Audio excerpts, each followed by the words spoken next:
George R.R. Martin's book, Fire and Blood, is one that has an extremely complex nature. Firstly, it's basically a pretend history that details the accounts of three historians, namely Septon Eustace, Septon Munkun, and the court jester named Mushroom. Secondly, the historical accounts of Eustace, Munkun, and Mushroom were studied by Gyldayn, who finally wrote the history in the form of Fire and Blood. Although Munkun and Mushroom existed when Dance of Dragons was in full swing, we would not get to see a lot of these people. Having said that, Mushroom has appeared at least once in the show, but the question to be asked is, will Mushroom appear again in the show? Be it in the second season or the ones after that? Well, that's what we are here to find out. I'll also talk about why Mushroom is one of those characters who we need to see more of and why he's so crucial to the story. But before we go into our explanation, we have a very small request. If you like our content, please support us by subscribing to our channel. This is a small click for you, but for us, it means a lot. Thank you. Let's begin. Mushroom is called a fool, but that's not what he was. The word fool here means a jester, whose job was to amuse people. In fact, he's based on the King's Fool from Shakespeare's King Lear, a character who gave the most important pieces of advice to the king. So, Mushroom is actually a quick-witted, sharp-tongued jester who served under King Viserys Targaryen, and later, his daughter, Rhaenyra, during her bid for the Iron Throne. This guy was in charge of cracking jokes, pulling off dances, and just being the life of the party at court. According to Mushroom himself, he was pretty stellar at his job. He even claims to be the only one who could get a chuckle out of King Viserys in his final days, and bring a smile to Rhaenyra's face after her son's tragic death. Now, the catch is that everything we know about Mushroom comes from his own story. When it comes to the Dance of the Dragons, Gyldayn had a few sources to work with. Most were biased towards King Aegon II Targaryen, Rhaenyra's rival for the throne. This includes accounts from Grand Maester Orwyle, a big Aegon supporter, and Septon Eustace, who also leaned heavily in Aegon's favor. Throughout the Targaryen Civil War, people underestimated him because of his role,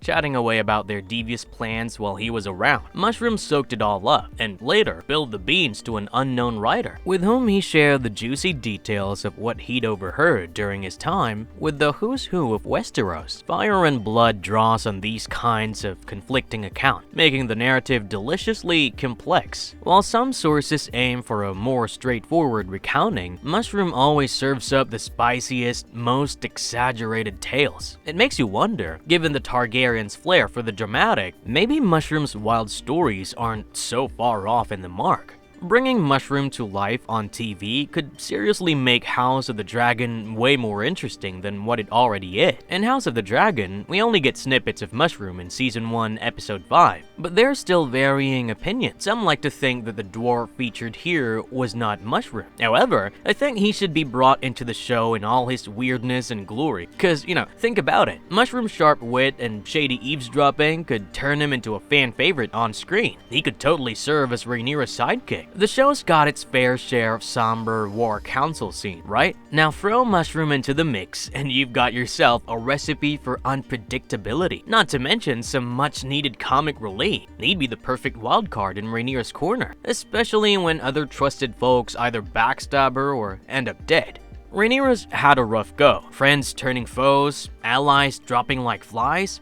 I mean, sure, she's got Daemon, but even that relationship's a roller coaster. After episode 5, we know that this guy is trying to be king himself. Maybe he will turn around later in the show, but no one can say that for sure. This could be where Mushroom enters, the court jester with the inside scoop and a knack for keeping on the humorous side. He'd be the ideal confidant, someone who could offer a shoulder to lean on while giving advice with a grin. This would also give viewers a closer look at Rhaenyra's inner thoughts and feelings, peeling back layers of her character in a way that raw strategy sessions just can't match. I mean, Rhaenyra would not fear being judged by Mushroom. She would open up to him and would not think that he would ever use her insecurities and fears against her. Despite Mushroom's important role in the book, he's notably absent from the show. But why leave out such a colorful character? It could be about how he's portrayed, or maybe it's a matter of fitting his larger-than-life stories into the already dense plot. Whatever the reason, his absence is definitely felt by the fans of the lore. So, should we expect him to return? I believe they might just bring Mushroom into the picture, maybe when Rhaenyra takes King's Landing king later in the show. By then, she would have fewer allies and people she could truly trust or depend on. She would also need someone she could rely on to make her escape after the storming of the dragon pit. Even if this doesn't happen, Mushroom needs to appear in the show. I mean, dropping out one of the most interesting characters from the book is nearly a sin. Unfortunately, the creators have not said anything positive about his appearance later on, but that could definitely change as Season 3 begins production. Up until now, some of Mushroom's tales have been quite on point. For instance, the whole family dinner thing was almost the same in the show as in Mushroom's accounts. They did tone down the whole blood and cheese thing, but Daemon did seek help from Miseria to execute it, and almost took responsibility for the death of Jaehaerys,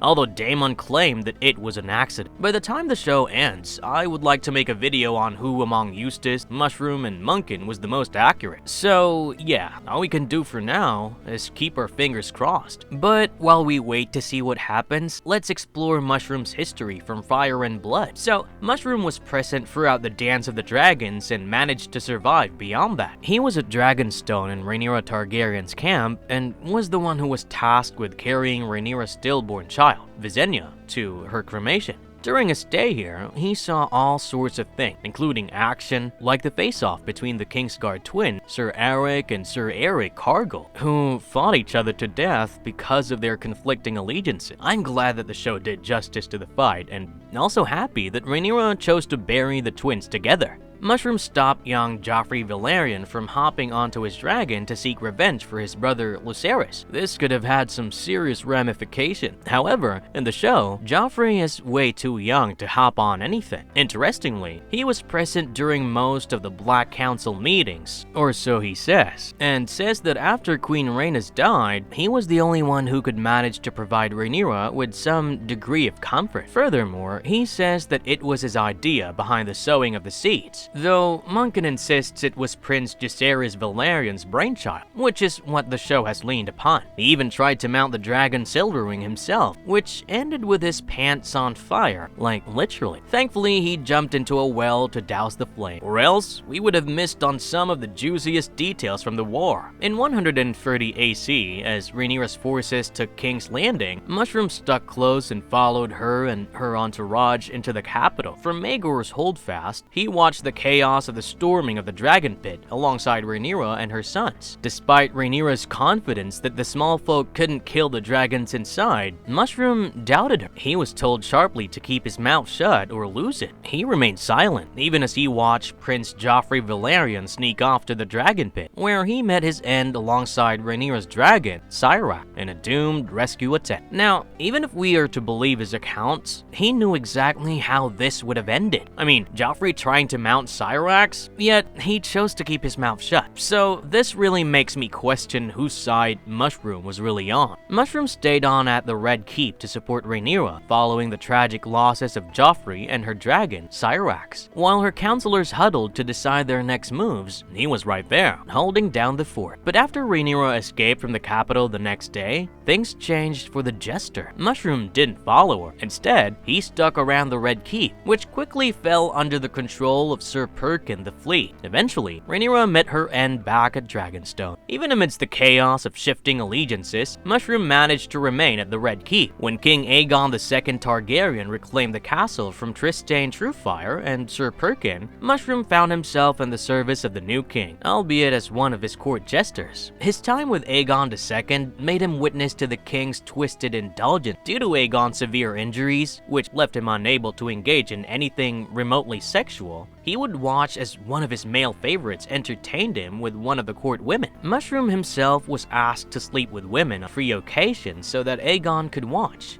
On the fateful day of Aegon's death, he witnessed the murder of Umen, the king's food taster, and narrowly avoided his own death by hiding overnight in a barrel of flour. Clearly, Mushroom's life at court was anything but dull, filled with danger, intrigue, and the constant fight for survival. Next, during the Hour of the Wolf, Mushroom pointed fingers at those who had murdered Umen, and it was probably this act that saved him a harsh treatment from Lord Cregan Stark and his men. Mushroom hung around the court for the early years of Aegon III's regency, but palace life could be oppressively dull. especially under the reign of a king who finds it really hard to smile. And you can't blame him. He saw his mother burned and eaten by a dragon when he was still a child. He snuck onto Lord Manfred Muten's ship in a wine cup, bound for Bravos. The Sea Lord of Bravos got such a kick out of Mushroom that he offered Mushroom to stay in Bravos, but Mushroom decided to head back to the Red Keep. Following the death of Queen Jaehaera Targaryen, he spent a lot of time around King Aegon III, and although he never managed to crack the Somber King's facade with his jokes, he did entertain Gaemon Palahair, Aegon's buddy. As the ball to choose Aegon's new queen approached, Mushroom was the go-to guy for all the juicy gossip about the potential bride. You could say that he would have made a decent master of whispers. Tesserio, the captain of Lord Unwin Peake's guard, even gave Mushroom a choice between silver or steel, basically a bribe or a threat,